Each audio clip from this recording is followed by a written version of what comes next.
Selamat pagi Bapak Ibu Guru sekalian. Perkenalkan, nama saya Andriana Teresa dari kelas 9C kelompok 1. Sekarang saya mau mempresentasikan karya yang telah diselesaikan bersama kelompok saya. Kelompok saya terdiri dari Hansen dan Ignas. Mari langsung saja kita lihat. Produk akhir saya berbentuk blok dan negara yang saya pilih Korea Selatan. Apakah suara saya terdengar?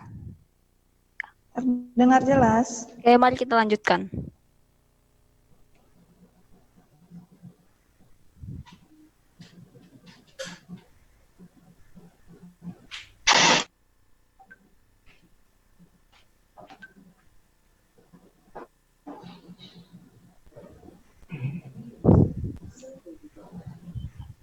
Ya, sudah terlihat ya, Sa? Ya, terlihat? Ya. Negara yang kami pilih Korea Selatan. Mengapa saya memilih judul ini? Karena di blog ini kami menjelaskan berbagai hal tentang Korea Selatan. Jadi lebih seperti mengenal lebih dalam tentang negara Korea Selatan. Ini bendera negara Korea Selatan. Korea Selatan merupakan negara di Asia Timur. Negara ini merdeka pada tanggal 15 Agustus 1948. Presiden Korea Selatan adalah Moon Jae-in. Dapat terlihat di sini ada gambarnya. Luas Korea Selatan adalah 100-210 km persegi, lebih kecil dibanding Korea Utara. Korea Selatan memiliki penduduk sebanyak 51.269, 185.000 jiwa. Tingkat kepadatan penduduk Korea Selatan adalah, dapat dilihat ini cara menghitungnya. Setelah dihitung, tingkat kepadatan penduduknya adalah 511,61 jiwa kilometer persegi. Kalau dibulatkan dalam bentuk baku, menjadi 5,1161 kali 10 pangkat 2 jiwa per kilometer persegi. Di sini ada gambar, ada lukisan yang telah dilukis oleh Ignas. Lukisan ini, luarnya adalah pakaian adat Korea Selatan, hanbok. Sini ada rumah adat yang bernama hanok. Sini juga ada benderanya. Ini juga pakaian adatnya. Mayoritas agama di Korea Selatan adalah tidak beragama. Di sini saya ada menampilkan gambar pulau-pulau yang ada di Korea Selatan. Ini ada Pulau Jeju, juga ada Gunung Halla, juga ada Pulau Ulengdu, Pulau Manado, dan Teluk Pelabuhan. Sebentar.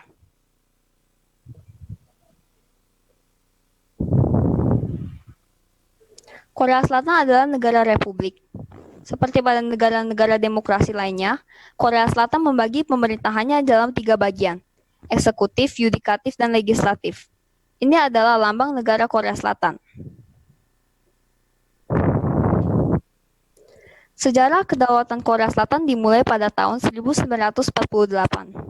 Pada masa pemerintahan Chiang Manri, Park Chung-hee, dan Chun Do-hwan, Korea Selatan menggunakan teori kedaulatan rakyat. Akan tetapi, rakyatnya lebih memilih untuk menggunakan kedaulatan rakyat. Sebelumnya menggunakan kedaulatan negara. Sehingga terjadilah beberapa pemberontakan, salah satunya Gerakan 19 April. Pemberontakan ini terjadi pada 19 April 1960, dipimpin oleh kelompok buruh dan mahasiswa. Gerakan ini menggulingkan Republik Korea pertama yang otokratis di bawah Chiang Manri. Akhirnya Korea Selatan kembali menggunakan teori kedaulatan rakyat. Kedaulatan ini dipilih karena dinilai mempunyai kelebihan daripada teori kedaulatan yang lain. Selain itu, desakan rakyat yang sangat besar membuat negara tersebut memilih teori kedaulatan rakyat. Bukti bahwa Korea Selatan menganut teori kedaulatan rakyat adalah salah satunya presiden di Korea Selatan dipilih oleh rakyat dan pemilihannya dilakukan 5 tahun sekali.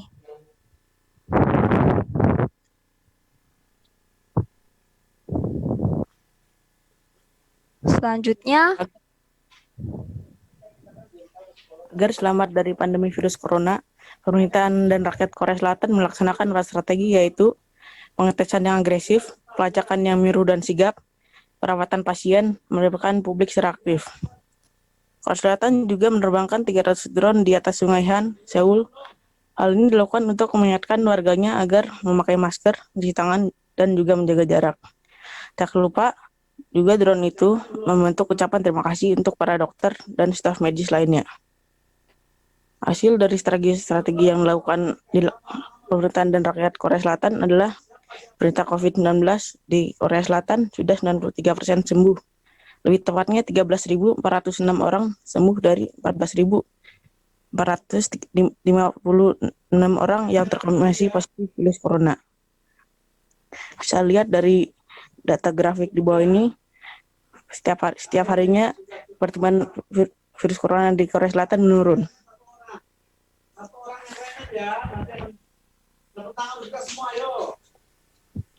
Selain negara Korea Selatan, ada juga negara lain yang melakukan berbagai hal untuk mengatasi virus corona. 5 negara maju yaitu Israel, Singapura, Jepang, Hong Kong, dan Taiwan. Cara mengatasinya adalah pemerintah menutup sekolah, melarang pertemuan lebih dari 10 orang,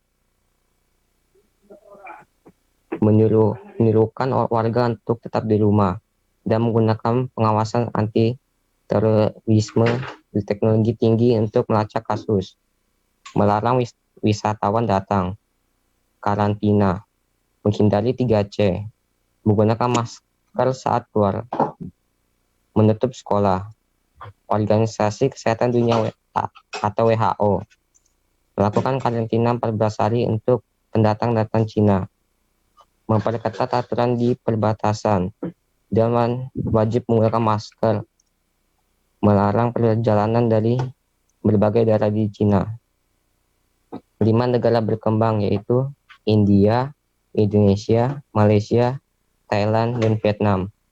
Cara mengatasinya adalah melakukan pembatasan jam malam, memberi denda lagi bagi yang tidak memakai masker, dan mewajibkan menggunakan masker, melakukan PSBB, menutup sekolah dan mewajibkan pengguna masker, memberikan denda bagi yang tidak menaati aturan, melarang warganya untuk pergi, dan menutup semua transportasi, menutup perkantoran, menjaga jarak, dan menutup sekolah, melakukan lockdown untuk semua akses masuk ke negara tersebut, dan menutup semua tempat wisatawan.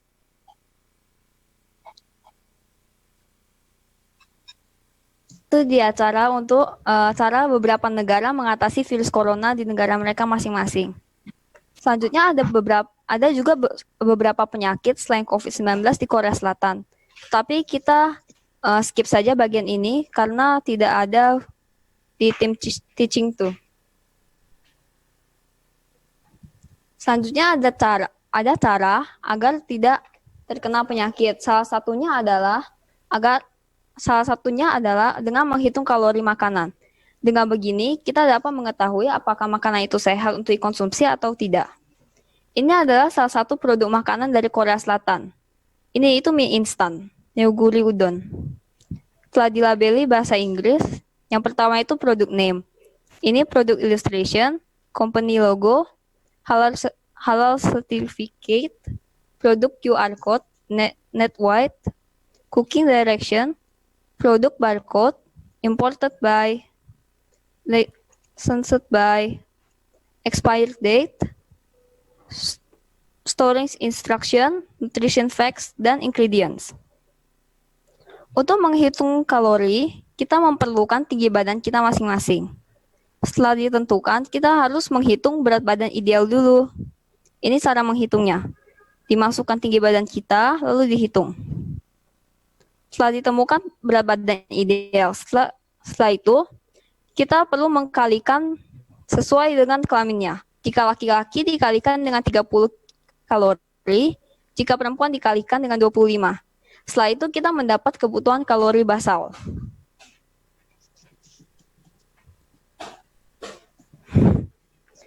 Selanjutnya, kita tinggal menghitung komposisinya saja. Komposisi pada produk makanan tersebut. Berapa kalori? Perlu diperhatikan di sini ada bahwa 1 gram karbohidrat bernilai 4 kalori, 1 gram lemak 9 kalori, 1 gram protein bernilai 4 kalori. Dengan begitu kita tinggal kalikan saja. 10 kali 4 gitu. Dan dapat ditemukan 90 kalori, 152 kalori, dan 20 kalori. Tinggal ditambahkan lalu dikali 2. Mengapa dikali 2? Karena yang di sini itu apa sih? Ya, informasi nutrisinya jumlahnya per sajian. Karena sajiannya berjumlah 2, kita perlu mengkalinya dengan 2. Maka dapat disimpulkan bahwa produk makanan ini masih tergolong sehat karena tidak melebihi kebutuhan kalori basal. Tetapi produk ini akan melebihi jumlah kebutuhan kalori basal jika dikonsumsi 2-3 kali dalam sehari. Jika kita mengonsumsi produk makanan hingga melebihi kebutuhan kalori basal, akan berakibat salah satunya obesitas. Maka sebaiknya produk ini tidak terlalu sering dikonsumsi. Itu saja dari kelompok saya, terima kasih. Apa ada guru yang mau bertanya? Baik, tersisa 4 menit ya dalam presentasinya hari ini. Kepada guru-guru kami persilakan. Ya, tadi kita mulai dari Miss Messi dulu ya, bagian TIK-nya. Miss Messi, ya silakan. Iya. Untuk kelompok Antesa dan teman-teman menggunakan hasil akhirnya menggunakan Wix ya. Nah, Bu Messi mau tanya bagaimana cara kalian untuk membagi sehingga Wix ini selesai. Apakah satu orang yang update ke blog ini atau bagaimana?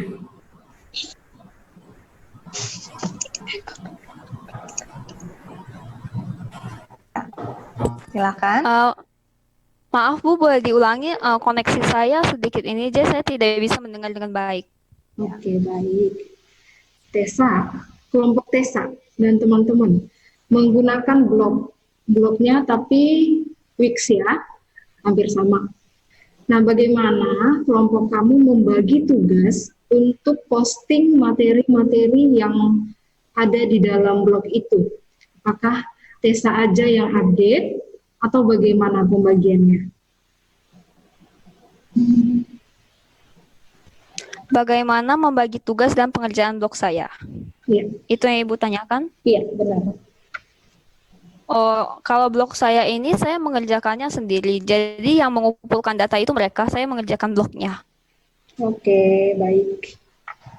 Oke, tampilannya ya cukup bagus. Nanti di proyek kedua kita akan perbaharui lagi supaya lebih maksimal lagi. Begitu ya, kelompok ini.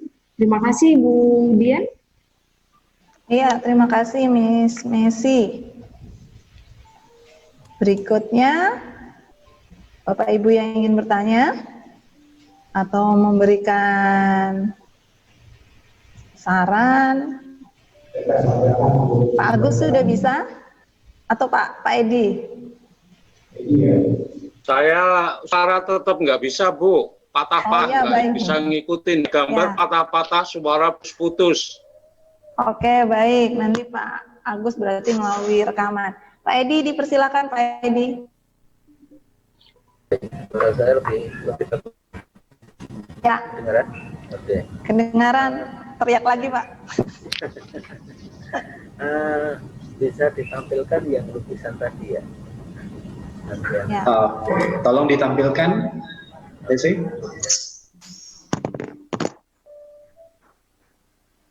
Esa, Tampilkan bagian yang lukisan.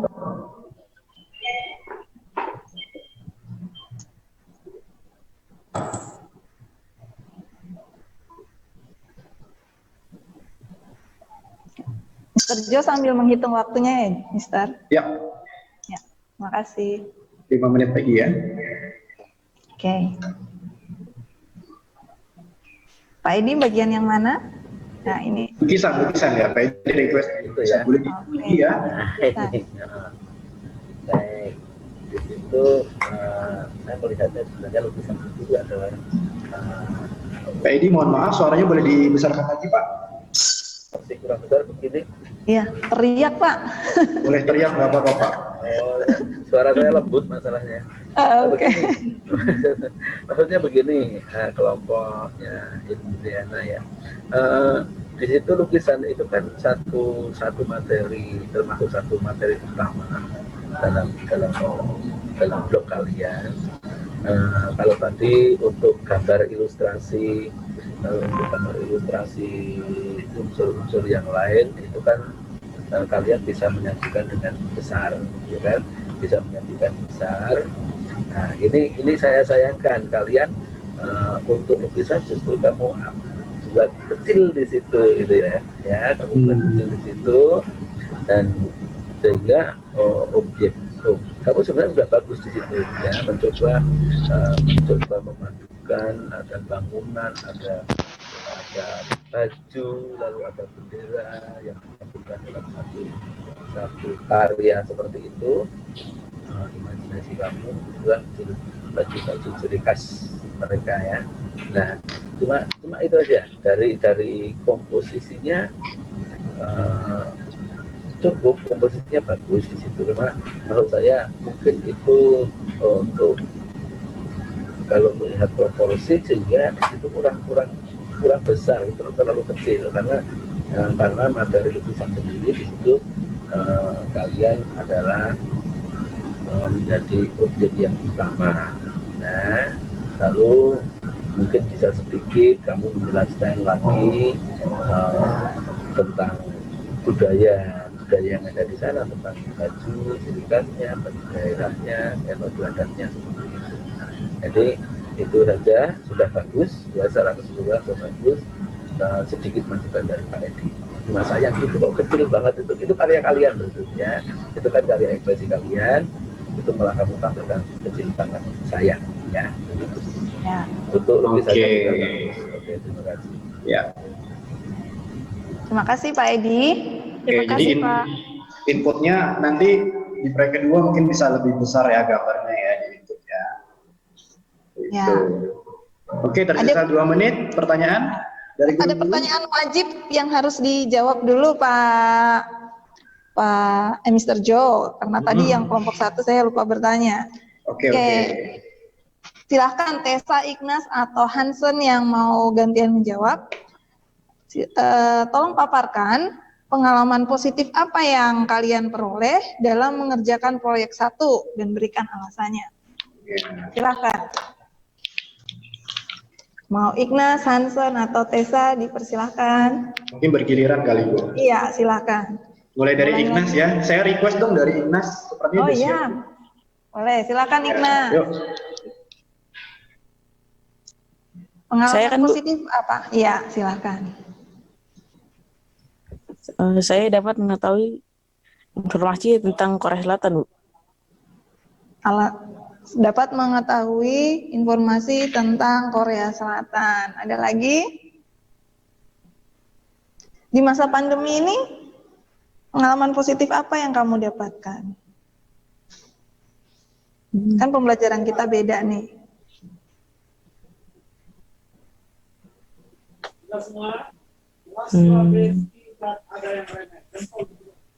Boleh singkat saja ya. Boleh singkat saja. Sama yang lain? Cukup Ignas? Cukup lah, Bu. Nah, cukup. Hansen dan Tessa.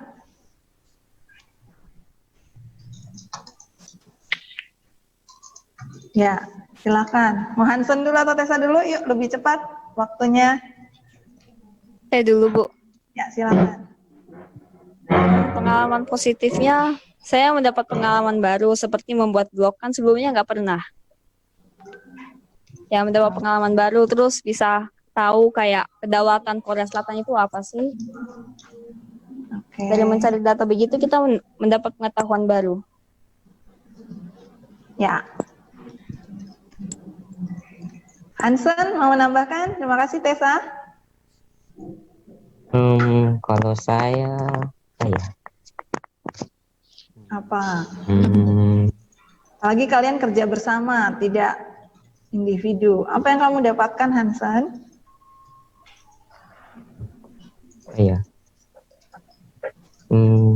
Kalau bisa ini apa? Bekerja berkelompok gitulah. Bisa bekerja berkelompok, bekerja sama. Iya. Oke, ya baik. Itu saja pertanyaan dari Budian. Nanti pertanyaan wajib ini dipikirkan juga buat semuanya, karena sama nanti ditanyakan di beberapa sesi.